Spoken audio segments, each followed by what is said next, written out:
Je pense que c'est une erreur de penser que les politiques sont impuissants ou incapables ou ne comprennent pas, comme si, en faisant comme s'ils servaient l'intérêt général. Et pour servir l'intérêt général, effectivement, ils ne sont pas bons. Si on renverse la perspective en comprenant que finalement ces gens-là servent les intérêts de ceux qui les ont fait élire et qui sont les 1% les plus riches de la population, à ce moment-là, c'est pas du tout une catastrophe. Vous parlez de catastrophe, mais c'est une réussite formidable. Tout se passe comme prévu. La sécurité sociale est détricotée, le chômage se porte à merveille, ce qui permet de tenailler les salaires et d'avoir des bas salaires, donc des hauts profits. Donc tout se passe bien, en fait, du point de vue des 1% qui se gavent comme jamais. Les banques qui devraient être en prison pour faillite frauduleuse, leurs patrons se font mieux payer que jamais et arrivent maintenant au gouvernement des différents pays. Je trouve que la situation n'est pas du tout catastrophique pour ceux qui financent les campagnes électorales des élus. Et je trouve que là, de ce point de vue, c'est assez logique. Hollande, il sert les intérêts de ceux qui l'ont fait élire en le faisant passer à la télé, dans les journaux. Et pourquoi une banque achète Libération? Pourquoi une banque achète Le Monde? Pourquoi une banque achète le quart Sud-Est? Pourquoi le Crédit Mutuel achète le quart de la presse quotidienne régionale? C'est pour gagner les élections. Et ensuite, les élus rendent des comptes à ceux qui les font élire. Le problème, c'est que nos élus ne doivent rien aux électeurs. Que vous votiez ou vous votiez pas, c'est pas vous, ce sera un autre. Ceux qui vont voter, c'est ceux qui regardent la télévision, qui sont pas politisés. Il faut qu'ils passent beaucoup à la télévision. Vous regardez les curseurs, c'est incroyable la similitude qu'il y a entre les courbes de passage à la télé et les résultats aux élections. Il suffit de monter les curseurs des challengers, vous les montez à 10, 15%, ça va donner l'impression de la pluralité. Et puis les deux partis qui ont la même politique de droite dure, qui s'appelle gauche et droite, mais en fait ils ont la même politique pour les industriels et les banquiers, les multinationales en fait. Mais vous les mettez au curseur plus haut et ils vont être élus l'un ou l'autre, en fait. Peu importe, ils vont faire la même politique. Alors évidemment, les gens sont gentils, ils croient les candidats au moment des campagnes électorales, et c'est notre gentillesse qui fait la déception après. Mais enfin, après 200 ans d'échec du suffrage universel, qui permet aux riches d'acheter le pouvoir politique, depuis qu'ils écrivent les constitutions, ces gens-là ont mis en place un système, d'abord censitaire, là au moins c'était clair, et ensuite universel quand ils sont aperçus. Tocqueville disait très tôt, donc début du 19e siècle, il disait « Je ne crains pas le suffrage universel, les gens voteront comme on leur dira ». Et ça fonctionne très bien. Donc, le fait de désigner des maîtres au lieu de voter des lois est une imposture politique. Nous ne sommes pas en démocratie. En démocratie, nous voterions nos lois. Nous-mêmes, un homme, une voix pour voter les lois, pas pour désigner des maîtres. Le fait de nous imposer de désigner des maîtres est une supercherie. Ça donne un résultat plutocratique avec les riches qui dirigent depuis 200 ans. Alors aujourd'hui, on arrive dans une crise parce que le capitalisme n'arrive pas à verser suffisamment de salaire pour vendre leur camelote. Alors effectivement, ils prétendent que le système est en crise comme si c'était un accident. Mais ce n'est pas du tout un accident. Les choses se passent comme d'habitude, avec une impuissance politique. Vous avez raison sur l'impuissance politique, mais cette impuissance politique, elle est programmée. Il y a un endroit où il est écrit que le peuple n'a aucune puissance. Ça s'appelle la Constitution. Le problème, c'est que tout le monde s'en fout. Nous nous foutons de la Constitution. C'est bien fait pour nous. C'est pas la faute des affreux qui dirigent, c'est notre faute à nous de ne pas écrire notre Constitution dans laquelle nous prévoirions notre puissance. Le référendum d'initiative populaire, les élections sans candidat ou les élections avec des primaires et avec l'impossibilité pour les condamnés de se représenter, etc. Notre impuissance tient à notre démission du processus constituant. Et tant qu'on bavarde sur ce que font les représentants politiques qui sont les représentants des riches, on passe à côté de la cause de nos problèmes. Donc il me semble qu'en recentrant en recentrant la réflexion sur la cause de nos problèmes, on arrive à trouver des solutions. Et à mon avis, votre raisonnement, qui est intéressant, pêche, à mon avis, de deux façons. La première, c'est de croire que les élus sont tous les mêmes et représentent les mêmes intérêts, ce qui est évidemment faux. Dites ça à un militant communiste et dites ça à un militant du Front National, s'ils sont les mêmes, vous verrez ce que vous entendrez. Demandez-leur s'ils ont les mêmes idéaux dans la vie, évidemment non. Demandez si depuis 2 siècles les gens ont défendu les mêmes combats entre Jaurès et Poincaré, évidemment non. Évidemment non. Donc votre raisonnement est absurde. Là où il est encore plus absurde, c'est quand vous poussez le raisonnement plus loin, ce que vous n'avez pas fait ce soir, mais ce que vous faites par ailleurs, c'est que vous arrivez au bout de votre raisonnement pour proposer que les représentants du peuple soient tirés au sort. Parce que c'est ça votre théorie. Les contrôleurs du peuple. Les contrôleurs soient tirés au sort. Les contrôleurs soient tirés au sort, oui. Donc ça indique l'absurdité de votre système.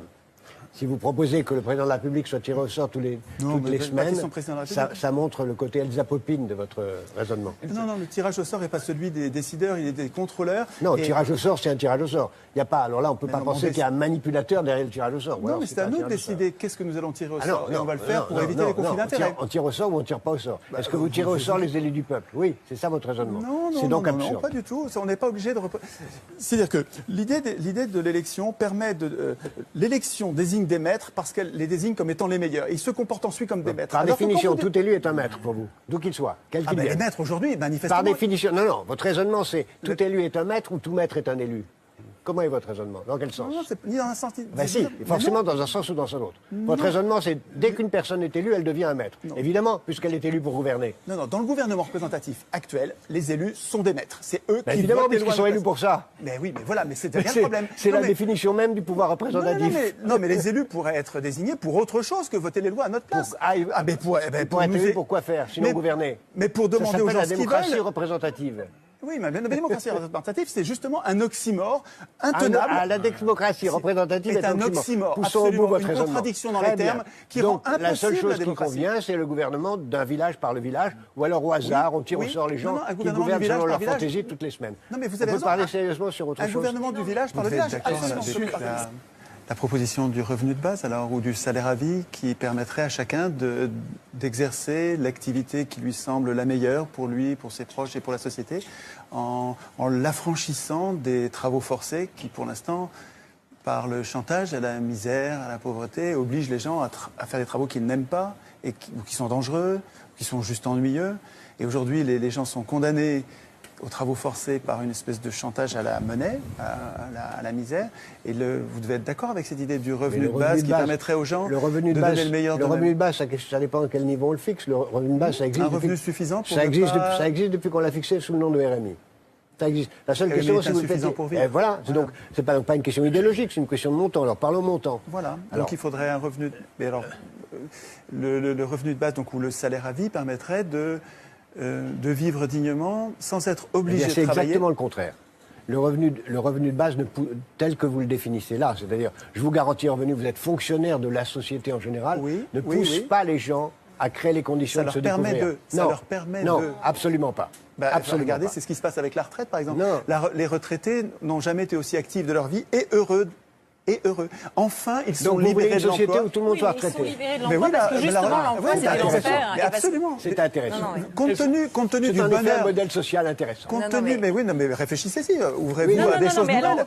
Je vais y réfléchir. Compte tenu du bonheur vécu par les retraités, je ne vois pas pourquoi on réserverait ça aux vieux. Je veux dire, pourquoi est-ce que toute la société ne serait pas retraitée? Ils sont heureux parce qu'ils sont enfin libérés de l'emploi. C'est quand même étonnant de se plaindre du chômage alors que le cadre de l'Union européenne nous condamne au chômage. Le fait de nous imposer une banque centrale indépendante dont la lutte unique est contre l'inflation. Quand on se bat contre l'inflation, on le paye en chômage. Il n'y a pas... tous les banquiers du monde le savent. Mais c'est le contraire. Mais c'est le contraire. C'est écrit dans les statuts, tant dans la Banque centrale américaine que dans les statuts de la Banque centrale européenne. Elle se bat juste contre l'inflation. Absolument pas. Si vous aviez lu son statut, vous sauriez que la mission de la Banque centrale européenne, c'est de lutter contre l'inflation et pour la croissance. Pas du tout. Ça, vous confondez avec l'américaine. Non, monsieur, vous n'avez pas lu les statuts. C'est une blague. Dans les statuts de la Banque centrale. Vous n'avez pas de quoi vérifier, là. Je vous renvoie aux statuts. C'est extravagant. Les statuts de la Banque centrale européenne prévoient clairement que la mission de la Banque centrale est de lutter contre l'inflation dans le cadre du préambule du même traité qui définit la Banque centrale, qui lui-même donne comme mission de lutter contre le chômage et pour la croissance. C'est écrit noir sur blanc. Absolument pas. Eh bien, vous n'avez pas. On doit faire en ce moment même. Non, mais c'est très simple. Non, mais attendez, on va ajouter des choses. Il suffit, pour être encore plus concret, écoutez le discours qu'a prononcé M. Draghi, l'actuel gouverneur de la Banque centrale, il y a 2 jours, et le même discours qu'il a prononcé 8 jours avant aux États-Unis, dans lequel il a dit il est essentiel de lutter contre le chômage. C'est fondamental. Mais là, il discute, mais sa règle, c'est de se battre contre l'inflation. Non, absolument pas. Il a dit exactement le contraire hier. Vous connaissez les Il a dit exactement le contraire avant-hier. Il a dit l'inflation est trop basse. Mais il a dit. Mais sa mission unique. Non, absolument pas. Il a dit exactement le La contraire. règle, c'est de se battre contre l'inflation, mais Mario Draghi, qui est quand même pas un bourricot, a bien compris que la situation était très grave. Et donc, il est comme au-delà du fait qu'il est un banquier, on lui a donné suffisamment de pouvoir pour qu'il devienne, lui, un véritable homme politique, il fait des choix.